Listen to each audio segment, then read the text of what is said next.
Welcome to the video lecturing series of compiler design. In this lecturing series, we will discuss about the sixth module of compiler design. In that, we will study about the code optimization technique. So before going into detail about code optimization technique, you have to have a knowledge about some basic concepts.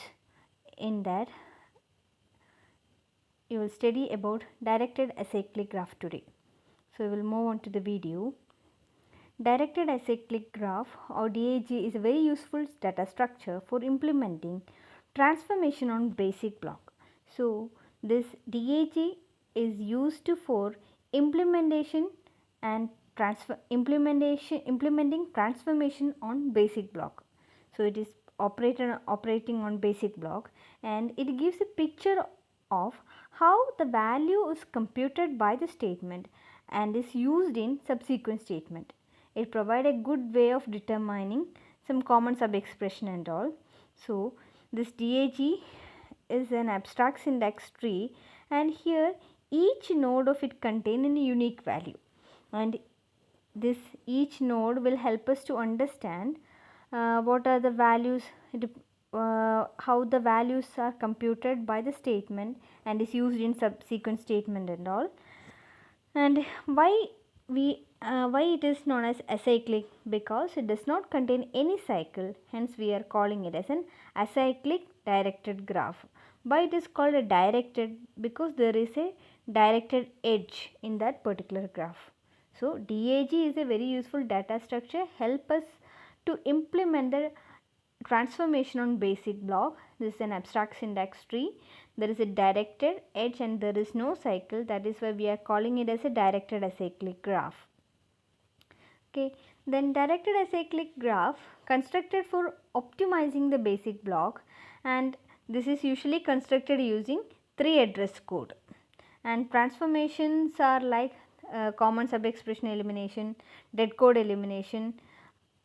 All these transformations are applied on this.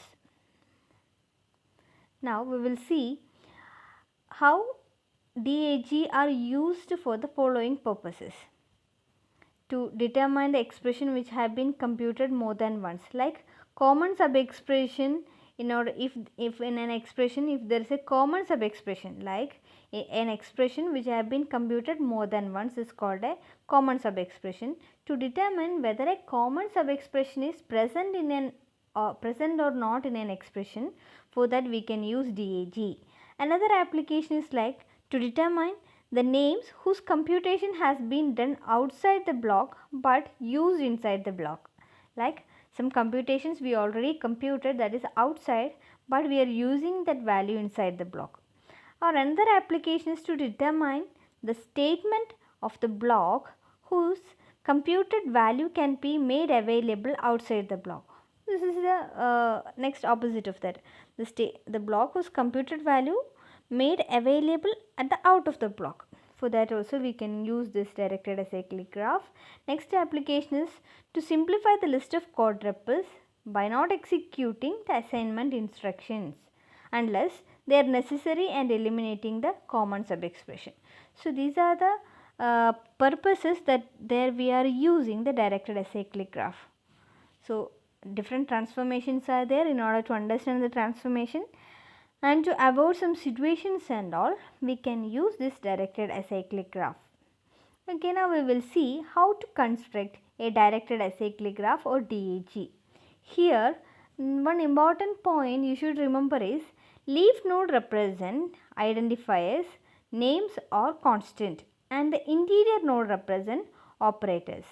So this is a graph in that interior node represent operator and the leaf node, outermost node, represent identifier, names or constant. Interior node also present the result of the expression or the identifier name where the values are to be stored or assigned. That is also stored in the interior node only. Not only the operator but the result of the expression or identifiers, names and all, we are using the interior node. Now we will see how we can construct a directed acyclic graph. So we are using the algorithm. Here input is a basic block, output is label for each node, and label is an identifier of the leaves. Label is an operator symbol for interior node. Each node has a list of identifiers. So this is our output, and how we will do the creation of directed acyclic graph. First is like create a node with one or two children, either left or right. We'll create one or two children nodes. Next is create a linked list, attach identifiers for each node, maintain all identifiers for which a node is associated. Okay. Then third step is node identifier represent the value that the identifier has the current point in the directed acyclic graph construction process. Next is simple table record for identifier. So these are the method. Now we will see an example. Okay, now consider this example. Here you can see a 3 address code. In that T0 is equal to A plus B. Consider the first line of code. T0 is equal to A plus B. So here interior node represent the operator. Here which one is the operator?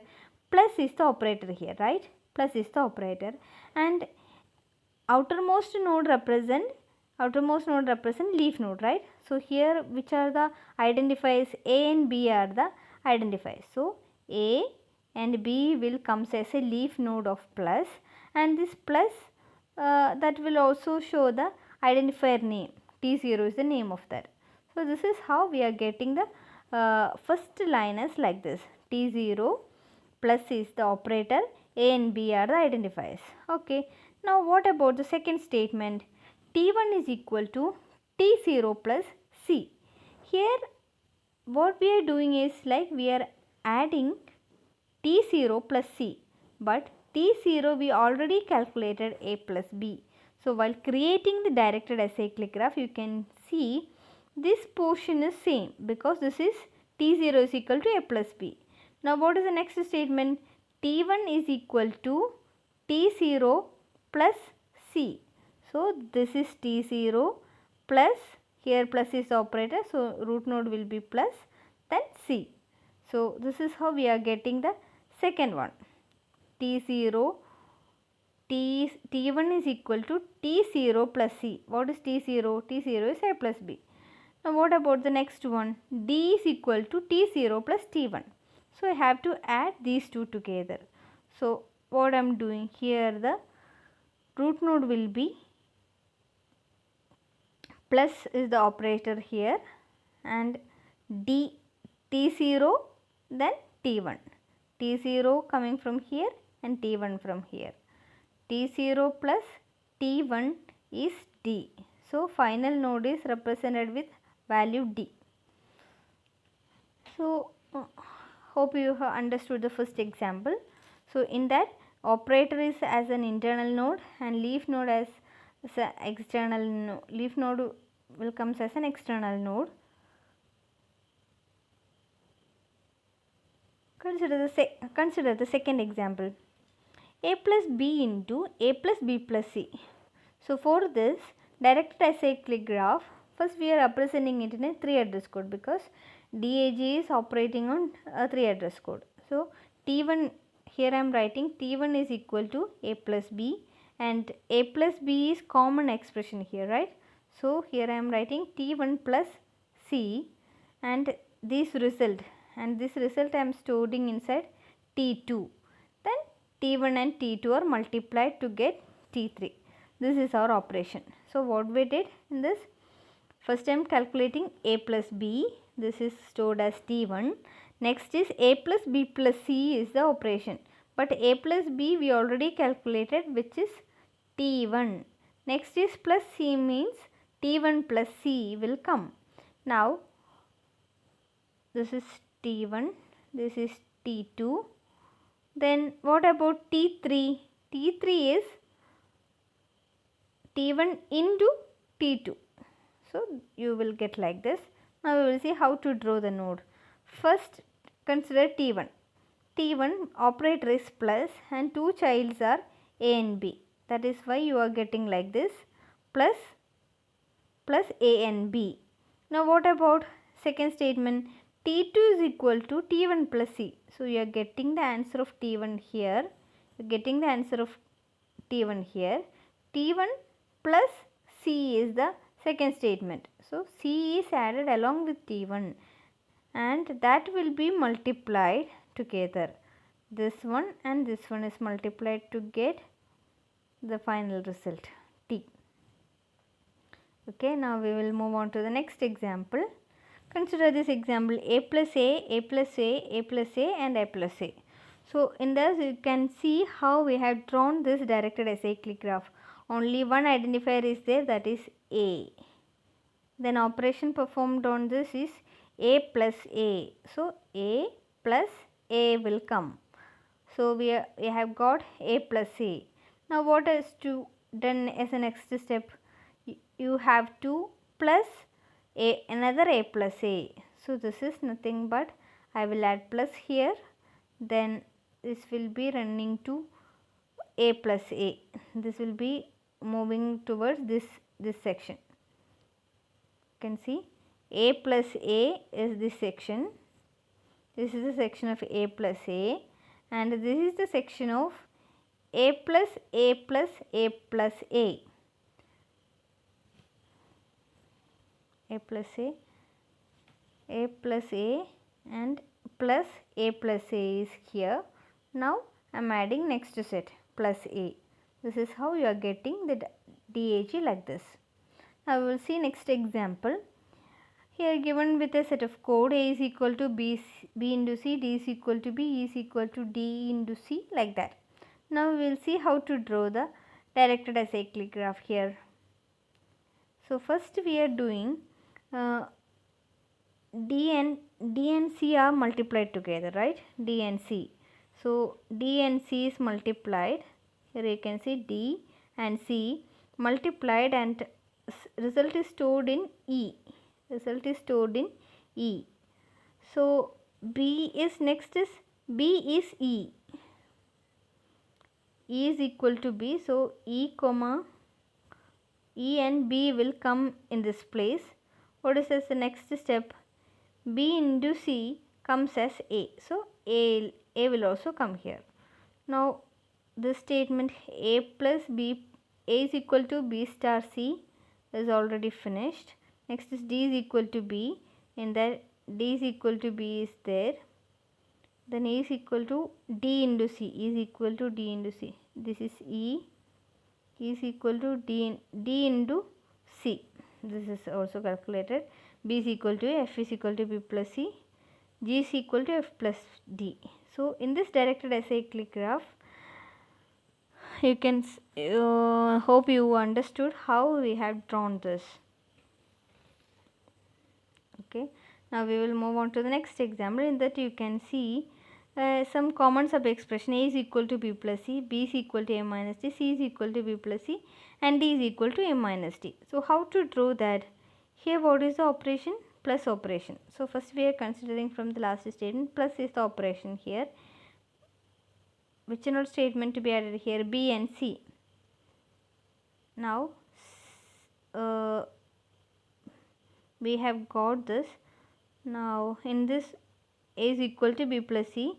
Now A minus D is equal to D. That is the next statement. A minus D is equal to D. So here you can see A and D, that is equal to D as well as B. This both statement, this will come as B is equal to A minus B, D is equal to A minus D. So I will inside the node itself I will add the operation B comma D. What is the next step? Next statement is C is equal to B of D plus Z0. So you can see C is equal to B plus C. This is the last statement. C is equal to B plus C. That is also added here. This is how directed acyclic graph is drawn for the expression. Now we will see the main applications of directed acyclic graph. It automatically detects common sub expressions, can determine which have their own values used in the block, and determine which statement to compute values that could be used outside the block. So these are the main applications of directed acyclic graph.